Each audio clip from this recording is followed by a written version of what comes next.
the matchup between Evan Mobley and Scottie Barnes. Evan Mobley has been the Defensive Player of the Year in this league. However, Scottie Barnes physically has outmanned him, both on the offensive glass, getting downhill, and getting to where he wants to be. The best defense against Scottie Barnes has been kind of keeping him perimeter throughout the season. They have not kept him perimeter at all. He gets where he wants to go. He offensive rebounds.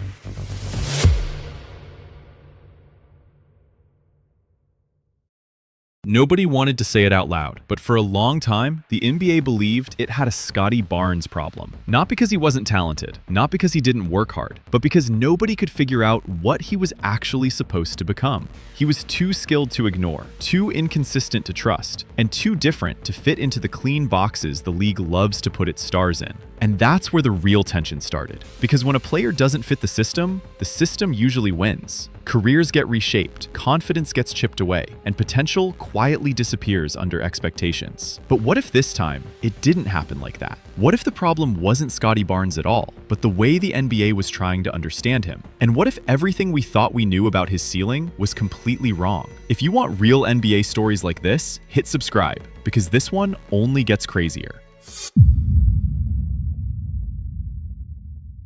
Just a few months ago, calling Scottie Barnes a future superstar would have gotten you laughed out of the room. Analysts didn't hold back, fans didn't hesitate. The label stuck to him everywhere he went. Can't shoot, empty stats, overpaid, not a #1 option. And once the league decides who you are, it's almost impossible to escape it. Every bad game becomes proof. Every missed shot becomes confirmation. Every quiet night turns into another reason why the narrative must be true. And for Barnes, that narrative wasn't just noise. It was getting louder. Louder after every loss. Louder after every inefficient night. Louder after Toronto made the decision that changed everything. Because when the Raptors didn't just believe in him, but bet their entire future on him, the pressure didn't double, it multiplied. Think about what that actually means. This wasn't just another young player getting minutes and development time. This was a franchise making a statement to the entire league, trading away proven stars, letting go of championship pieces, handing the keys to a player who, at the time, still hadn't proven he could carry anything. And when that happens, the spotlight doesn't just get brighter, it gets ruthless. Every possession is judged. Every decision is questioned. Every weakness is exposed. And for a while, it looked like the critics were right. The numbers didn't explode. The wins didn't come easily.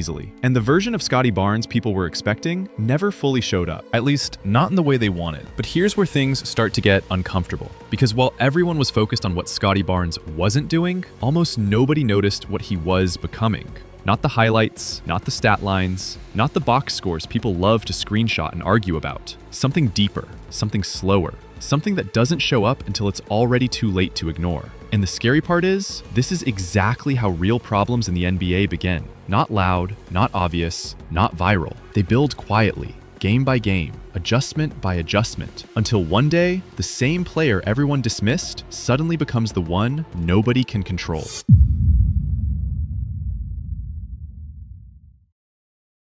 And that's exactly where we are right now. Because what's happening with Scottie Barnes isn't just a hot streak. It's not just a few good games. And it's definitely not something you can explain with a simple stat line. There's a shift happening, and most people still haven't caught up to it yet. But the teams playing against him, they've started to feel it. The defense is trying to contain him, they're starting to break. And the version of Scottie Barnes that's showing up now looks nothing like the one the league thought it had figured out. The question isn't whether he's improving anymore. The real question is, what happens if this version is real? And more importantly, what happens if it's only the beginning? To understand why Scottie Barnes became such a controversial figure in the first place, you have to go back to the exact moment everything started to feel off.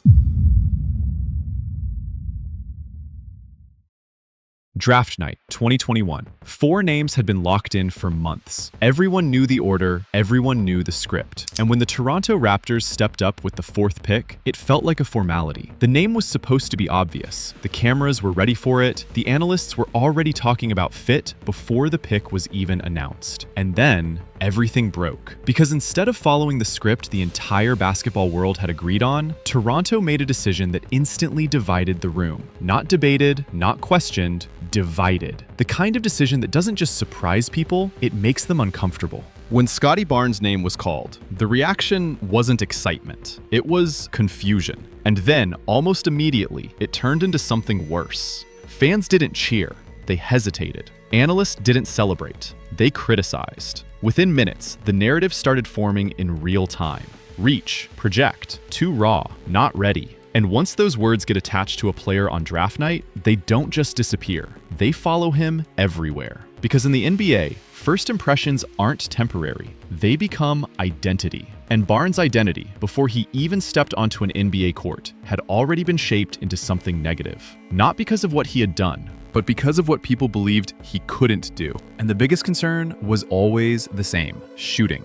It wasn't just a weakness. It was seen as a limitation that could define his entire career. The numbers didn't help, the eye test didn't help, and the comparisons started immediately. Players who could defend, pass, and impact the game in multiple ways, but never became true stars because they couldn't score when it mattered most. That's the box Scottie Barnes was placed in before his rookie season even began. And once a player gets put into a box like that, every single performance gets filtered through it. A good game becomes unexpected. A bad game becomes proof. And slowly, without realizing it, people stop watching what the player is doing and start watching what they expect him to fail at.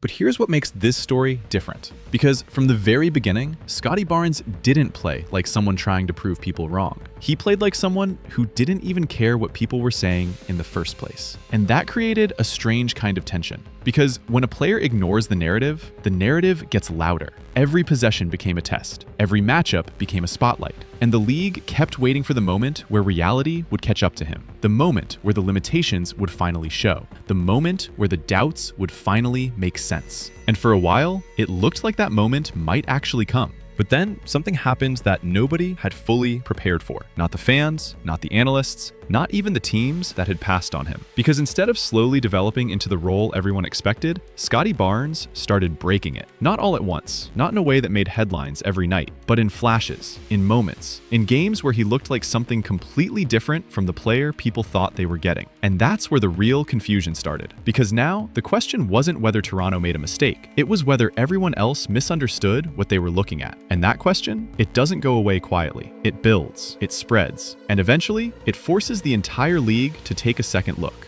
And then, almost immediately, Scottie Barnes gave everyone a reason to pause. Not fully believe, but pause.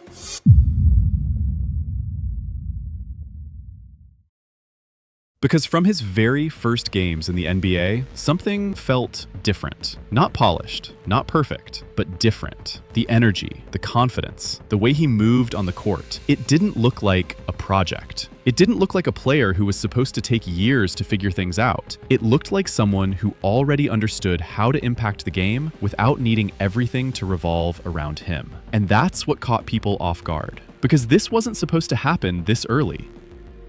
Players with his skill set aren't supposed to step in and immediately look comfortable. They're supposed to struggle. They're supposed to hesitate. But Barnes didn't. And that created the first crack in the narrative that had been built around him. Game by game, that crack started to get bigger. He wasn't just surviving on the court. He was affecting it. Scoring when the moment asked for it, rebounding like he understood positioning better than veterans, creating for teammates in ways that didn't feel forced, and most importantly, defending without fear. Not just against role players, but against some of the best scorers in the league. The kind of matchups that usually expose rookies instead of elevating them. And yet, Barnes kept showing up. Not dominating every night, not putting up numbers that broke the internet, but doing enough, consistently enough, to make people uncomfortable with their original takes. Because now, ignoring him wasn't as easy anymore.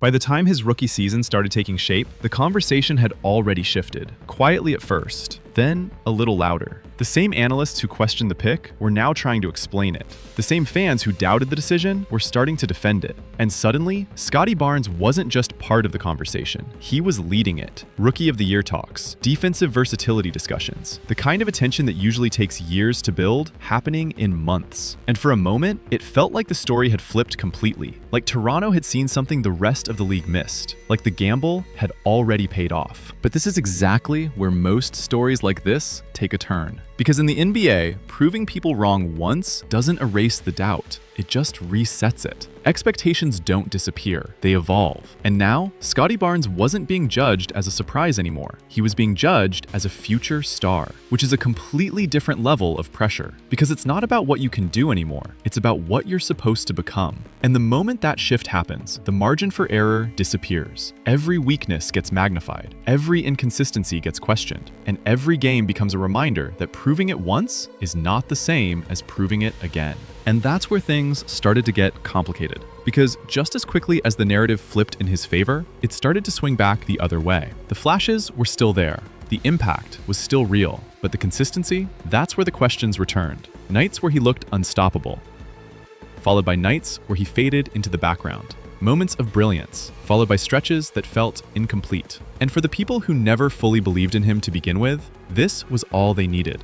Not to question his talent, but to question his ceiling. Because in the NBA, being good isn't enough. Being promising isn't enough. And Scottie Barnes was starting to find himself in the most dangerous space a young player can be in, right between belief and doubt. And just when it felt like Scottie Barnes was starting to figure things out, Toronto made a decision that changed everything. Not a small adjustment, not a minor roster tweak, a full commitment. The kind of move that doesn't just affect a season, it defines a direction. Because instead of slowly building around him, giving him time, letting things develop naturally, the Raptors accelerated the timeline. They didn't wait for certainty. They didn't wait for proof. They chose belief. And in the NBA, belief at that level always comes with consequences. Because when a franchise decides that one player is the future, Everything else becomes expendable. One move turned into another, and then another. Familiar faces disappeared. Proven players were moved. Pieces that had once been part of a championship core, gone. Not because they weren't good enough, but because they didn't fit what Toronto was trying to build anymore. And at the center of all of it was Scottie Barnes. Not as a prospect, not as a developing player, but as the foundation. The message was clear, even if nobody said it directly. This is his team now. And when that kind of responsibility gets placed on a player still figuring out who he is, the pressure doesn't build slowly. It hits all at once.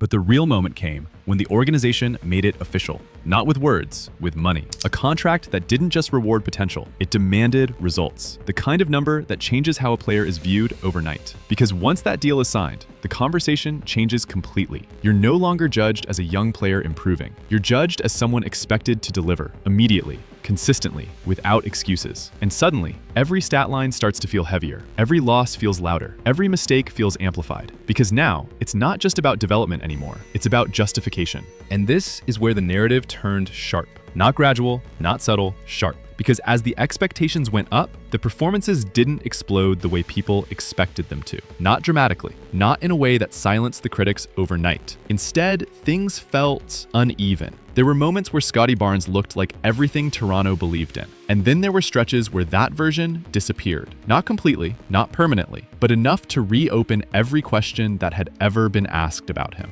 And in the NBA, inconsistency doesn't get ignored. It gets exposed. So the conversation shifted again, and this time it was louder than ever. Not just doubts, labels, words that stick. Overpaid, not a number one, empty production. The same criticisms from draft night, now upgraded with expectations attached to them. And the timing couldn't have been worse, because while all of this was happening, the results around him weren't strong enough to quiet the noise. The wins weren't stacking. The impact wasn't translating clearly. And for the first time since his rookie season, it started to feel like the league had made up its mind again. That Scottie Barnes wasn't the problem they feared, but also not the solution Toronto needed. But here's the part nobody saw coming. While all of this noise was getting louder on the outside, something else was building underneath it. Something the numbers didn't fully capture. Something the criticism didn't account for. And the moment it finally showed itself, it didn't just challenge the narrative. It flipped it completely. And then the lights got brighter. Not regular season bright.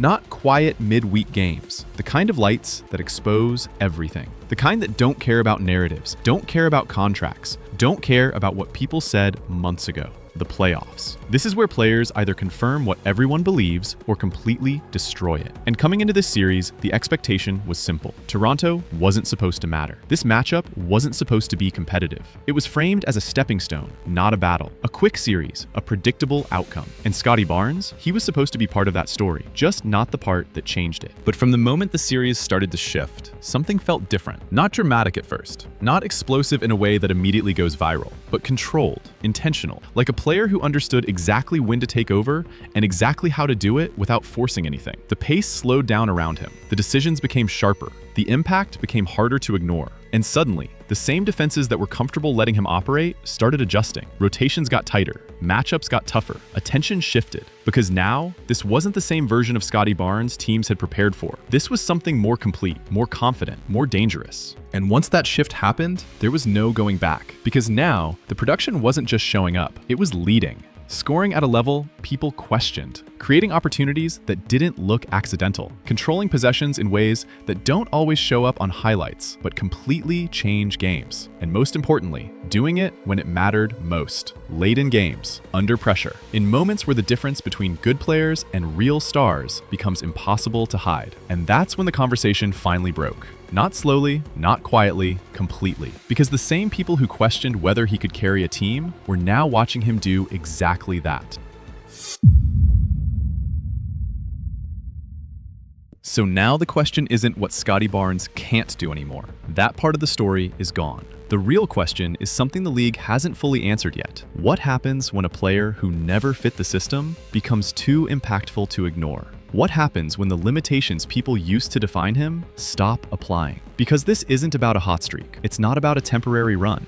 It's about a shift in identity, the kind that forces teams to rethink matchups, forces analysts to rethink takes, forces the entire league to admit they might have been looking at him the wrong way this whole time. And that's the real problem. Not for Scottie Barnes, but for everyone else. Because if this version of Scottie Barnes is real, then everything that was said about him before doesn't just look wrong, it looks outdated. And that's how things change in the NBA. Not with announcements, not with headlines, but with moments like this, where a player stops trying to prove himself and starts forcing everyone else to adjust. So now, I want to hear from you. Is this the moment Scottie Barnes officially becomes that guy? Or do you still think the league had it right about him? Drop your take in the comments. And if you made it this far, you already know this is the kind of storytelling we do here. So hit like, subscribe, and stay locked in, because the next story might be even bigger.